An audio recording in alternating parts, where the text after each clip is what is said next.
I used to think that atheism was just a position, like checking a box, religion, yes or no, just a belief that someone arrives at after weighing the facts. But then I started noticing something that wasn't purely intellectual, something that felt personal. Like when someone says, I don't believe in God, it's not always calm and casual. Sometimes you can feel the heat in their voice, or sadness, or a kind of silence that is heavier than words. And sometimes it sounds like they're still speaking to God, just hurts that He's not answering. And that's when it hits me that maybe atheism is not always about ideas. Maybe it's a kind of shield, a protection, a way to feel safe when belief once led to pain. That's something worth exploring. In psychology, belief systems often form around what a person needs to feel stable or safe. Ideas don't exist in a vacuum. Sometimes a person's experience with disappointment or unanswered hope shapes the beliefs they feel comfortable holding. Not because those beliefs are false, but because they feel safer. Right. Think about what belief in God actually requires of you. It's not just intellectual, it's vulnerable. You are saying someone else or something else has all the answers, but you just decide to trust that thing. But if someone has gone through real hurt, especially the kind that feels unanswered, that kind of surrender might not feel wise, but it might feel like a reckless thing to do. So, in that case, atheism is not just the absence of belief, it's the absence of risk. It says, I don't expect anything from the universe, so I can't be let down. Which can be a kind of protection. Not a flaw, just a way to reduce uncertainty. When things feel unstable, reducing expectations can create a sense of control. Exactly. It's not always about disproving God. Sometimes it's about simplifying the world into a way that hurts less. That doesn't mean it's wrong, but it shifts the conversation. Because now it's not just a question of is this idea true, but what does this idea protect me from? And that's a different kind of question. Yeah. And that kind of question can't always be answered in a debate because debates are about winning arguments. But protection, that's deeper. It's about emotional stability. And that's why I think these conversations feel stuck because people argue as if it's all about logic, but for some, it might not be. It might be about something they have never fully talked about, maybe a loss, a disappointment. So maybe atheism in some cases isn't about certainty or arrogance. It's just a quieter way of saying, I believed once. I'm not about to go through that again.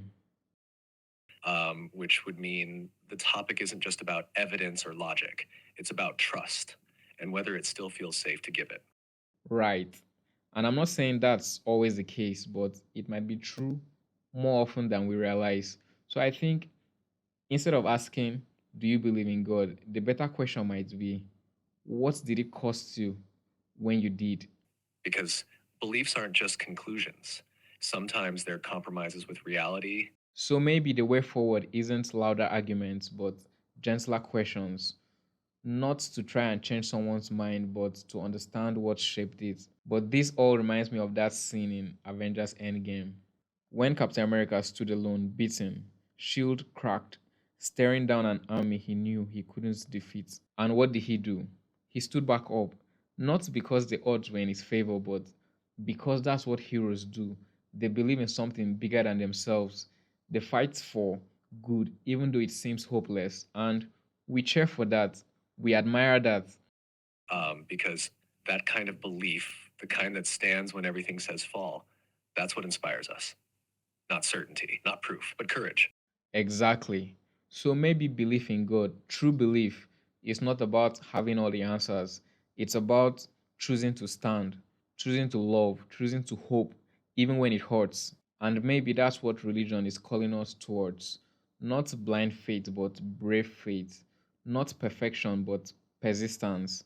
To be the kind of person who believes in good, even when every part of life is telling you not to. That's the heart of every hero story, and maybe it could be ours too. That's powerful because the real heroes don't just win fights, they carry belief through the fire. They risk disappointment. They hope anyway, and maybe that's what faith is too. Not certainty, but choosing to believe in something good when you have every reason not to. It's not easy, it's not flashy, but maybe that's what makes it meaningful. Not because you had to believe, but because you chose to.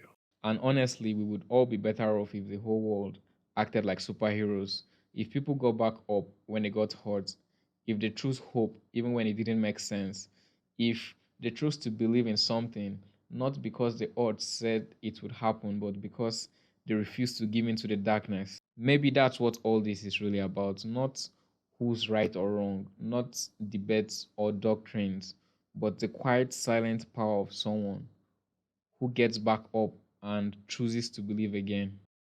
Yeah, because in the end, it's not about having all the answers, it's about who we become in the face of not having them.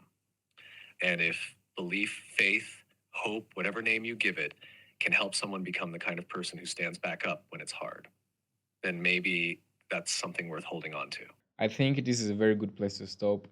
If this made you to think a little, go ahead and like that, click that like button, and subscribe if you haven't already. You can share this to someone that you feel might need it. We're just having honest conversations here, no agendas, no shouting matches, just trying to understand the world and maybe ourselves a little better. So, thanks for watching and see you guys in the next video.